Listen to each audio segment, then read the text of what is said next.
শোনো বন্ধুরা, কার স্বামী কিভাবে তাদের বউদের রান্নার প্রশংসা করে সেটা তো আমি জানি না, তবে আমার স্বামী আমার রান্নার প্রশংসাগুলো এভাবেই করে। আর সেটা হচ্ছে, শাক রান্না করলে বলবে শাকটা একদম ফ্রেশ টাটকা ছিল, সেই জন্য শাকটা মজা হয়েছে। আলু খেতে খেতে বলবে যদি মজা হয় যে আলুটা একদম দেশি পিওর ভালো মাটির আলু ছিল, সেই জন্য আলুগুলো মজা হয়েছে। মাছ রান্না করলে বলবে ভালো পানির মাছ, সেই জন্য মাছগুলো এত সুস্বাদু হয়েছে এবং টেস্টি হয়েছে। গরুর মাংস মজা হলে বলবে গরুটা পুরুষ গরু ছিল এবং একদম কচি ছিল, সেই জন্য গরুর মাংসটা এত মজা হয়েছে।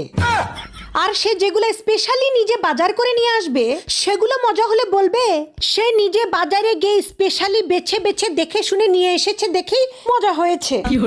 আর যদি ফ্রিজে রাখা কোনো পুরাতন অনেক দিন থাকা মাছ বা মাংস যদি আমি রান্না করি আর সেটা যদি মজা হয়, তাহলে আমার হাজবেন্ড বলবে আমরা যে মশলাগুলো ব্যবহার করি সেগুলো ভালো কোম্পানির, সেই